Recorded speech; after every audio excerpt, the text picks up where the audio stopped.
ദൈവതിരുനാമത്തിന് മഹത്വമുണ്ടാകട്ടെ. സഭയിലെ ദുരുപദേശങ്ങൾ എന്ന വിഷയത്തോടുള്ള ബന്ധത്തിൽ നാം ചിന്തിച്ചു വരികയായിരുന്നല്ലോ. പൊതുവിൽ പറഞ്ഞാൽ വളരെ സാധാരണമായി ഉപയോഗിക്കുന്ന ഒരു പദപ്രയോഗമാണ് യേശുക്രിസ്തുവിൻ്റെ അടിപ്പിണരുകളാൽ നമുക്ക് സൗഖ്യം വന്നിരിക്കുന്നു എന്നുള്ള പദം. ഈ വാക്യം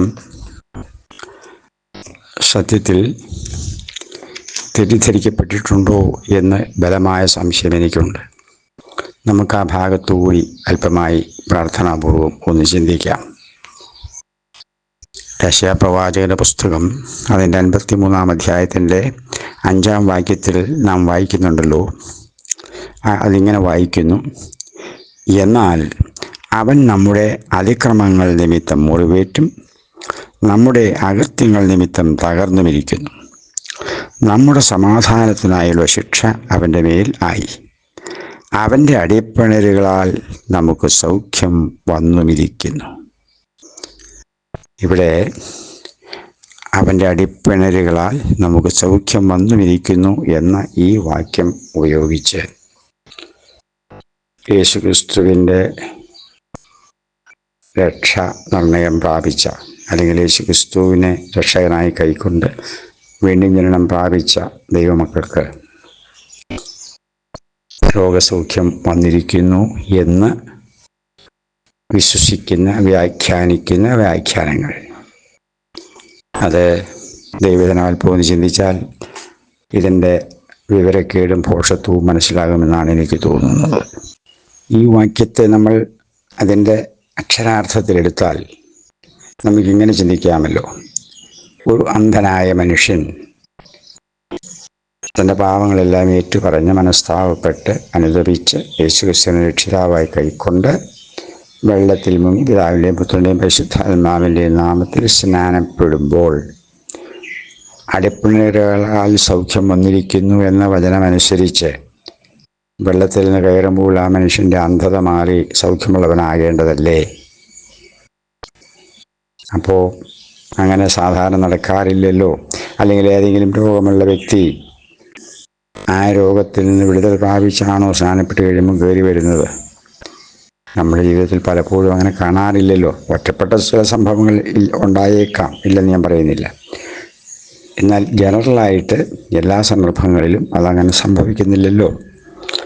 ഈ തിരുവചനമനുസരിച്ച്, യെശയ്യാ പ്രവാചകന്റെ പുസ്തകത്തിലെ വചനമനുസരിച്ച് അവൻ്റെ അടിപ്പിണരുകളാൽ നമുക്ക് സൗഖ്യം വന്നിരിക്കുന്നു എന്ന് പറയുമ്പോൾ കർത്താവ് നമുക്ക് വേണ്ടി സഹിച്ച പീഡകൾ, പങ്കപ്പാടുകളെല്ലാം ധ്യാനിച്ച് അതെല്ലാം നമ്മൾ ഉൾക്കൊണ്ടുകൊണ്ട് വിശ്വസിച്ചുകൊണ്ട് കർത്താവിനെ കൈക്കൊണ്ട് കഴിയുമ്പോൾ, സ്നാനമേറ്റ് കഴിയുമ്പോൾ ഈ വചനമനുസരിച്ച് നമ്മുടെ എല്ലാ രോഗങ്ങളും സൗഖ്യമാകേണ്ടതല്ലേ? അങ്ങനെ ഏതെങ്കിലും അനുഭവം ഒറ്റപ്പെട്ടതല്ലാതെ സംഭവങ്ങൾ ഉണ്ടായിട്ടുണ്ടോ, ഉണ്ടാകുന്നുണ്ടോ? വീണ്ടും നമുക്കറിയാം, പത്രോസിൻ്റെ 1-ാം ലേഖനം 2-ാം അധ്യായത്തിൻ്റെ 24-ാം വാക്യത്തിൽ ഈ വാക്യം കോട്ട് ചെയ്തതായിട്ട് നമുക്ക് കാണാം. അതിങ്ങനെ പറയും: നാം പാപം സംബന്ധിച്ച് മരിച്ച് നീതിക്ക് ജീവിക്കേണ്ടതിന് അവൻ തൻ്റെ ശരീരത്തിൽ നമ്മുടെ പാപങ്ങളെ ചുമന്നുകൊണ്ട് ക്രൂശിന്മേൽ കയറി. അവൻ്റെ അടിപ്പിണരുകളാൽ നിങ്ങൾക്ക് സൗഖ്യം വന്നിരിക്കുന്നു. ഈ വാക്യം പത്രോസ് കുറച്ചുകൂടി വിശദമായി കൃത്യമായി പറയുന്നുണ്ട്. അത് സാമാന്യം ക്ലിയറാണ്. നാം പാപം സംബന്ധിച്ച് മരിച്ച് നീതിക്ക് ജീവിക്കേണ്ടതിന് അവൻ തൻ്റെ ശരീരത്തിൽ നമ്മുടെ പാപങ്ങളെ ചുമന്നു. ആ പാപങ്ങൾ ചുമന്നുകൊണ്ട് ക്രൂശിൽ കയറി. അതെ, അവൻ്റെ അടിപ്പിണരുകളാൽ സൗഖ്യം വന്നിരിക്കുന്നു എന്ന് പറയുമ്പോൾ രോഗ സൗഖ്യം, അതായത് രോഗത്തിൽ നിന്നുള്ള, ആ രോഗപാപത്തിൽ നിന്ന്, അല്ലെങ്കിൽ പാപരോഗത്തിൽ നിന്നുള്ള സൗഖ്യമാണ് നമുക്ക് ലഭിച്ചത്. അല്ലാതെ ശാരീരിക രോഗത്തിൽ നിന്നുള്ള സൗഖ്യം എന്ന അർത്ഥത്തിലേ അല്ല അവിടെ. നമുക്കറിയാമല്ലോ, പഴയ നിയമത്തിൽ കുഷ്ഠം ഒരു രോഗമായിട്ട് നമുക്കറിയാമെങ്കിലും അതിൽ നിന്നുള്ള വിടുതലിന് വേണ്ടി ചില മാർഗങ്ങളൊക്കെ ദൈവം നിർദ്ദേശിച്ചിട്ടുണ്ട്. അതൊരു പാപത്തിൻ്റെ പരിണിതഫലമായിട്ടാണ് കാണുന്നത്. എന്നതുപോലെ നമ്മുടെ പാപമാകുന്ന ആ രോഗത്തിൽ നിന്ന് യേശുക്രിസ്തുവിൻ്റെ അടിപ്പിണരുകളാൽ നമുക്ക് സൗഖ്യം വന്നിരിക്കുന്നു എന്ന അർത്ഥമാണ് തിരുവചനത്തിൽ ഉദ്ദേശിക്കുന്നതെന്നാണ് എനിക്ക് മനസ്സിലാകുന്നത്. ഞാൻ ആദ്യം സൂചിപ്പിച്ചതുപോലെ അല്ല, മറിച്ചായിരുന്നെങ്കിൽ യേശുക്രിസ്തുവിനെ അംഗീകരിക്കുമ്പോൾ നമ്മുടെ ശരീരത്തിനുകൂടി പൂർണ്ണ സൗഖ്യം കിട്ടണമല്ലോ. ഏത് രോഗത്തിനും നമ്മൾ മറ്റെങ്ങും പോകേണ്ടതില്ല, ആശുപത്രിയിൽ പോകേണ്ട, ചികിത്സിക്കേണ്ട. കർത്താവിൻ്റെ അടിപ്പിണരാൽ സൗഖ്യം വന്നിരിക്കുന്നു എന്ന് വിശ്വാസത്തോടെ ഏറ്റു പറയുമ്പോൾ രോഗം മാറണമല്ലോ. തന്നെയുമല്ല, രോഗം വരാനും പാടില്ലല്ലോ, കാരണം നമ്മുടെ ദൈവമക്കളല്ലേ. യേശു നമ്മുടെ എല്ലാ രോഗവും വഹിച്ചിരിക്കുകയല്ലേ, പിന്നെ എങ്ങനെ രോഗം വരുന്നേ? ഇതൊക്കെ ഞാൻ പറഞ്ഞില്ലേ, മനുഷ്യനെ ഇക്കിളിപ്പെടുത്താൻ വേണ്ടി ആവേശം ജനിപ്പിക്കുന്ന ചില വാക്കുകൾ ഉപയോഗിച്ച് അടിപ്പിണകലുകളോ നമുക്ക് സൗഖ്യം വന്നിരിക്കുന്നു എന്ന് ആവേശത്തോടെ അങ്ങ് പറയുമ്പോൾ പാവം ജനം അത് വിശ്വസിക്കുന്നു. ശുദ്ധ വിവരമില്ലായ്മയാണ്, ശുദ്ധ അസംബന്ധമാണ്, വചനത്തെ വ്യഭിചരിക്കുന്നതിന് തുല്യമാണത്. അത് കർത്താവായ യേശുക്രിസ്തു ഈ ഭൂമിയിൽ വന്നത് നമ്മുടെ പാപങ്ങൾക്ക് പ്രായശ്ചിത്തം ചെയ്യുവാനാണ്, രോഗങ്ങളെ മാറ്റുവാനല്ലേ അല്ല. പിന്നെ യേശു ഒത്തിരി പേർക്ക് സൗഖ്യം കൊടുത്തു, കുഷ്ഠരോഗികൾക്ക് സൗഖ്യം കൊടുത്തു, അന്ധർക്ക് വിടുതൽ കൊടുത്തു, പല നിലവാരത്തിലുള്ള സൗഖ്യം നൽകിയെന്നത് സത്യമാണ്. അത് യേശു തൻ്റെ ദൈവത്വം, തൻ്റെ മഹത്വം വെളിപ്പെടുത്തുവാൻ, അല്ലെങ്കിൽ താൻ ഈ ലോകത്തിൽ വന്നത് മെശിഹായാണ്, ക്രിസ്തുവാണ് എന്ന് തെളിയിക്കാൻ വേണ്ടി ചെയ്ത ചില അത്ഭുതങ്ങൾ മാത്രമാണ്. അല്ലെങ്കിൽ യേശു കർത്താവ് വന്നപ്പോൾ ഇസ്രായേലിലുള്ള സകല ഇസ്രായേലി ജനത്തിനും സൗഖ്യം വരേണ്ടതല്ലേ? അങ്ങനെ ചെയ്തിട്ടില്ലല്ലോ. അപ്പോൾ ഇതൊക്കെ നമ്മൾ വെറുതെ വചനത്തെ കൂട്ടിമാറ്റിക്കളയുന്ന വെറും പൈശാചികമായ വ്യാപാരം എന്നല്ലാതെ എന്ത് പറയാനായ വിഷയത്തിൽ. വാസ്തവത്തിൽ അടിപ്പിണരാൽ സൗഖ്യം വന്നിരിക്കുന്നു എന്നുള്ള ഈ വാക്യം തിരുവചനത്തിൻ്റെ ഒരു യഥാർത്ഥ അർത്ഥത്തെ കൂട്ടിമാറ്റി തകർത്ത് തരിപ്പണമാക്കുവാണ് എന്നാണ് എനിക്ക് പറയാനുള്ളത്. ഒരിക്കലും ഇത് അതിൻ്റെ അക്ഷരാർത്ഥത്തിൽ നമുക്ക് എടുക്കാൻ കഴിയില്ല. ഇതുപോലെ തന്നെയുള്ള ഒരു വാക്യമാണ് ഗലാത്യ ലേഖനത്തിൽ എൻ്റെ 3-ാം അധ്യായത്തിൻ്റെ 13-ാം വാക്യത്തിൽ വായിക്കുന്നത്. അതിനേക്കാൾ രസാവഹമാണ്. ആ 13-ാം വാക്യം ഇങ്ങനെയാണല്ലോ വായിക്കുന്നത്, 3:13, ഗലാത്യ ലേഖനം 3:13. മരത്തിന്മേൽ തൂങ്ങുന്നവനെല്ലാം ശപിക്കപ്പെട്ടവൻ എന്ന് എഴുതിയിരിക്കുന്നത് പോലെ ക്രിസ്തു നമുക്ക് വേണ്ടി ശാപമായി തീർന്നു,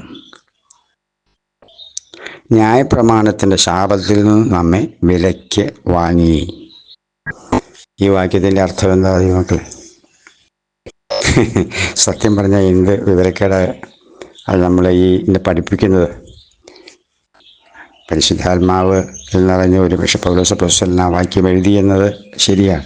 താൻ എന്തർത്ഥത്തിലാണത് എഴുതിയിരിക്കുന്നതെന്ന് എനിക്ക് സ്പഷ്ടമല്ല, എനിക്കത് മനസ്സിലാകുന്നില്ല. കാരണം കൊരിന്ത്യർക്ക് എഴുതിയ 1-ാം ലേഖനം 12-ാം അധ്യായത്തിൻ്റെ 3-ാം വാക്യത്തിൽ നമ്മൾ വായിക്കുന്നത്,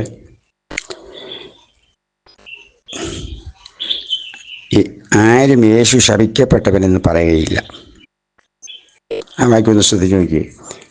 ആരും യേശു ശപിക്കപ്പെട്ടവനെന്ന് പറയുകയില്ല. പിന്നെ എങ്ങനെ യേശു ഗലാത്യ ലേഖനത്തിലെ ആ വാക്യം പൊരുത്തപ്പെടുന്നത്? പിന്നെ അടുത്ത വാക്യം നോക്കൂ. പരിശുദ്ധാത്മാവിലല്ലാതെ യേശു കർത്താവ് എന്ന് പറയുവാൻ ആർക്കും കഴിയില്ല എന്ന് ഞാൻ നിങ്ങളെ ഗ്രഹിപ്പിക്കുന്നു. അപ്പം ഇവിടെ കൃത്യമായിട്ട് പൗലോസ് അപ്പോസ്തലൻ പറയുകയാണ്, യേശു ശപിക്കപ്പെട്ടവനെന്ന് പറയില്ല, ആരും പറയില്ലെന്ന്. അത് തന്നെയുമല്ല, നമുക്ക് ഈ ആവർത്തന പുസ്തകത്തിലേക്ക് വന്നാൽ മറ്റൊരു ഭാഗം കൂടി നമുക്കിവിടെ കാണാം. അവിടെ അതിൻ്റെ 21-ാം അധ്യായത്തിൻ്റെ അത് തന്നെ 23-ാം വാക്യം 22-ാം വാക്യം വായിക്കുമ്പോൾ, ഒരുത്തൻ മരണയോഗ്യമായ ഒരു പാപം ചെയ്തിട്ട് അവനെ കൊന്ന് ഒരു മരത്തിൽ തൂക്കിയാൽ അവൻ്റെ ശവം മരത്തിന്മേൽ രാത്രി മുഴുവനും ഇരിക്കരുത്, അന്ന് തന്നെ അത് കുഴിച്ചിടണം. തൂങ്ങി മരിച്ചവൻ ദൈവസന്നിധിയിൽ ശാപഗ്രസ്തനാകുന്നു. നിന്റെ ദൈവമായ യഹോവ നിനക്ക് അവകാശമായി തരുന്ന ദേശം നീ അശുദ്ധമാക്കരുത്.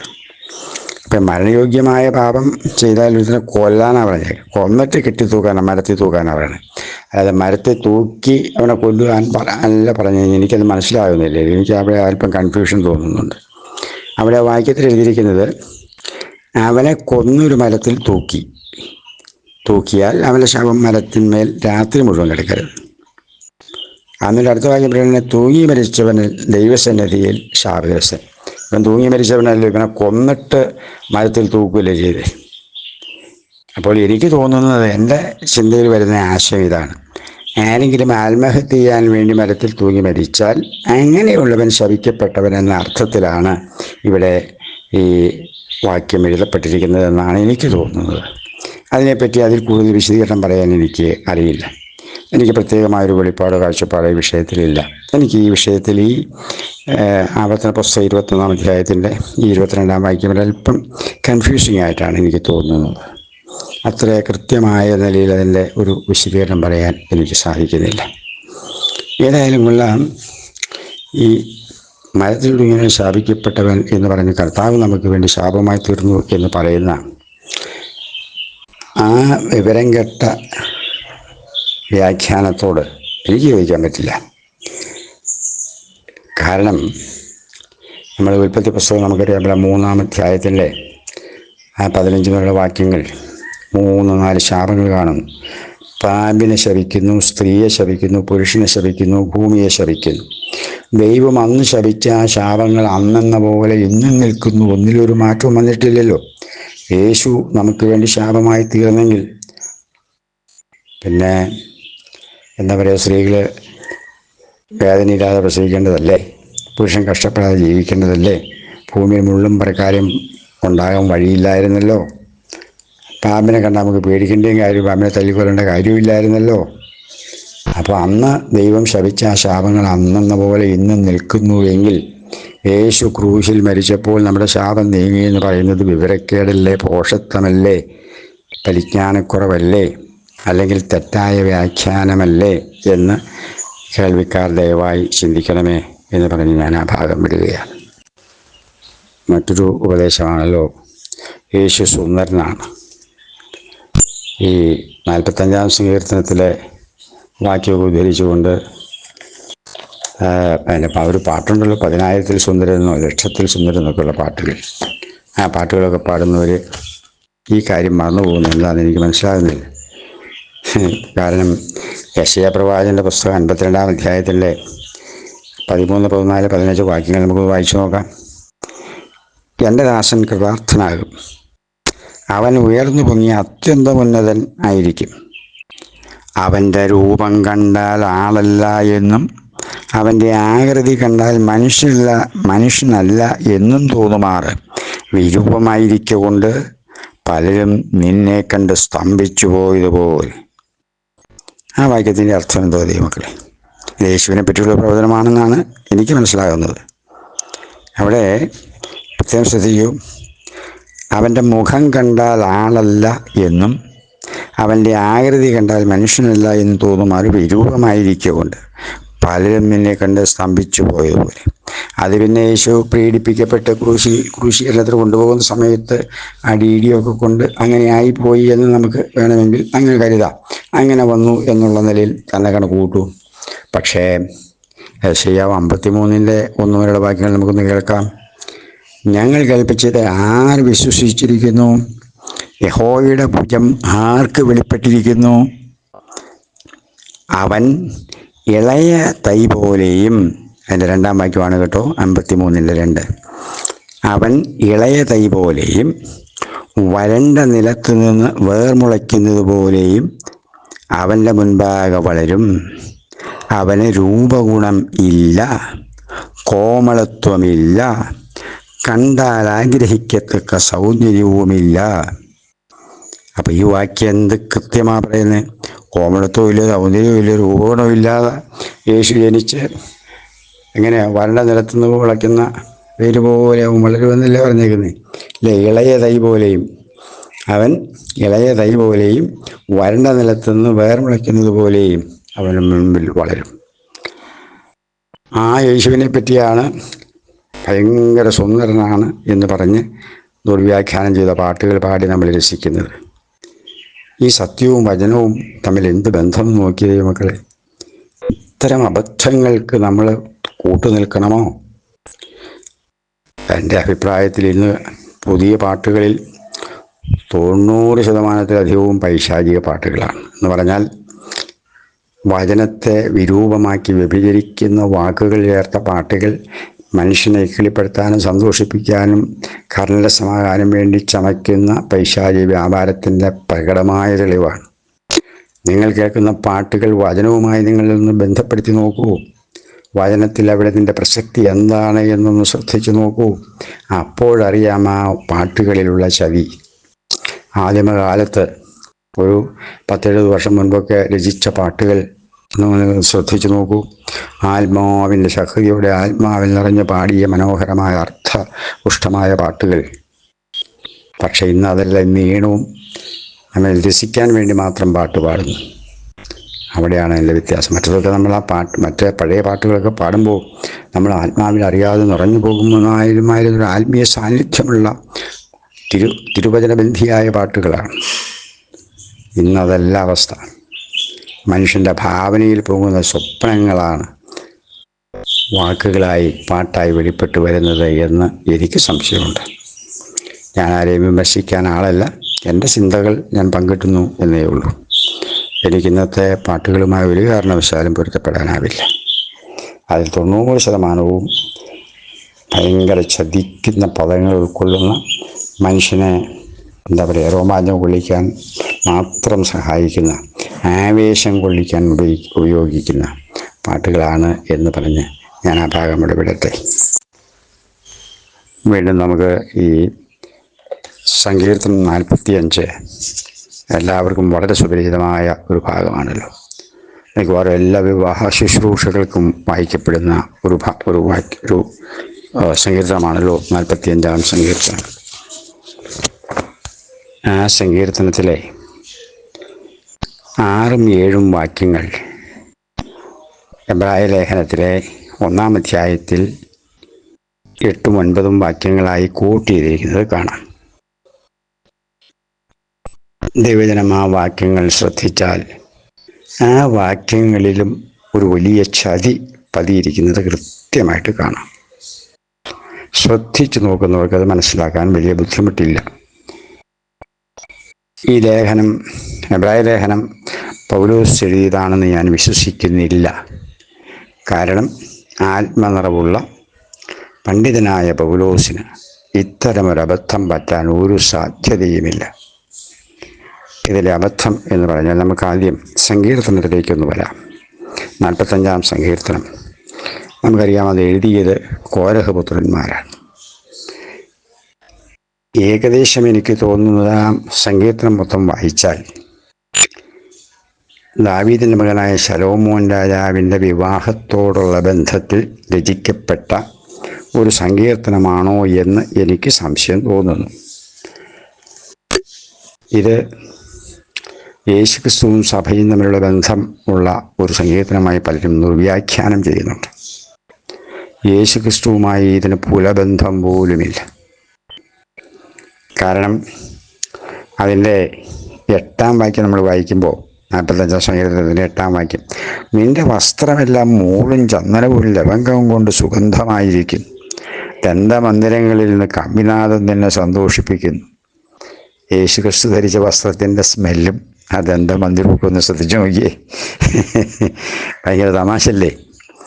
അടുത്ത 9-ാം വാക്യം, നിന്റെ ശ്രീരത്നങ്ങളുടെ കൂട്ടത്തിൽ രാജകുമാരികളുണ്ട്, നിന്റെ വലത്തുഭാഗത്ത് രാജ്ഞി ഓഫീർ തങ്കമണിഞ്ഞ് നിൽക്കുന്നു. എന്താ കളി! എന്നിട്ട് പറയാൻ, അല്ലയോ കുമാരി, കേൾക്കുക, നോക്കുക, ചെവി ചായുക, സ്വജനത്തെയും നിന്റെ പിതൃഭവനത്തെയും മറക്കുക.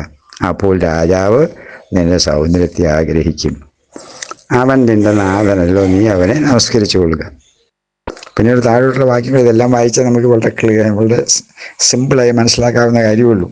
യേശുക്രിസ്തുവുമായി പുലബന്ധം പോലുമില്ലാത്ത ഈ സങ്കീർത്തനത്തെ യേശുക്രിസ്തുവിൻ്റെ സങ്കീർത്തനമായി വ്യാഖ്യാനിക്കുന്ന വിവരക്കേടിനെ പറ്റി എന്ത് പറയാൻ? ഞാനതിനെപ്പറ്റി അഭിപ്രായമൊന്നും പറയുന്നില്ല. നമുക്കതിൻ്റെ 6-ാം വാക്യം ഒന്ന് വായിക്കാം. ആ സങ്കീർത്തനത്തിൻ്റെ ദൈവമേ, നിന്റെ സിംഹാസനം എന്നും എന്നേക്കുമുള്ളതാകുന്നു. നിന്റെ രാജ്യത്വത്തിൻ്റെ ചെങ്കോൽ നീതിയുള്ള ചെങ്കോലാകും.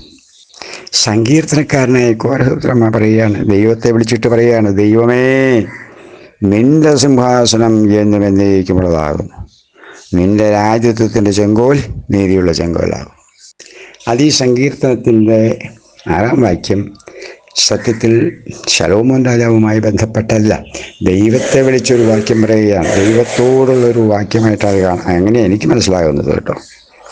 അടുത്ത വാക്യം നോക്കിയേ, അത് ശലോമോൻ രാജാവിനോട് തന്നെ പറയുന്നതായിട്ട് കൂട്ടാം. നീ നീതിയെ ഇഷ്ടപ്പെട്ട് ദുഷ്ടതയെ ദ്വേഷിക്കുന്നു, അതുകൊണ്ട് ദൈവം, നിന്റെ ദൈവം, അതായത് ശലോമോൻ രാജാവിൻ്റെ ദൈവം തന്നെ നിന്റെ കൂട്ടുകാരിൽ പരമായി നിന്നെ ആനന്ദതൈലം കൊണ്ട് അഭിഷേകം ചെയ്തിരിക്കുന്നു. അത്ര സ്പഷ്ടമാവിടെ ദൈവമക്കളെ. ഇത് ഒരു രാജാവിനോട് പറയുന്ന വാക്യമായിട്ട് നമുക്ക് ശലോമോൻ രാജാവ് നമുക്കറിയാമല്ലോ, നീതി ഇഷ്ടപ്പെട്ടൊരു മനുഷ്യനാണ് ആദ്യകാലത്ത്. പിന്നീടൊക്കെ അല്പം വ്യത്യാസം വന്നെങ്കിലും ആരംഭകാലങ്ങളിൽ നമുക്കറിയാമല്ലോ, വളരെ നീതിയെ ഇഷ്ടപ്പെടുന്ന, നീതിക്ക് വേണ്ടി നിന്നൊരു ശക്തനായ രാജാവായിരുന്നു. അതുകൊണ്ട് ദൈവം, നിന്റെ ദൈവം, നിന്റെ കൂട്ടുകാരിൽ, അതായത് ശലോമോൻ രാജാവിൻ്റെ കൂട്ടുകാരിൽ പരമായി ആനന്ദതൈലം കൊണ്ട് അഭിഷേകം ചെയ്തിരിക്കുന്നു എന്നാണ് പറഞ്ഞേക്കുന്നത്. പക്ഷേ നമ്മൾ എബ്രായ ലേഖനത്തിലേക്ക് വന്ന് അവിടെ നോക്കി, അവിടെ എന്താ പറയുന്നത്? എബ്രായ ലേഖനത്തിൽ വരുമ്പോൾ സംഗതി ഈ വാക്യം ഇവിടെ കോട്ട് ചെയ്തിരിക്കുന്നത് നമ്മൾ നോക്കിക്കേ.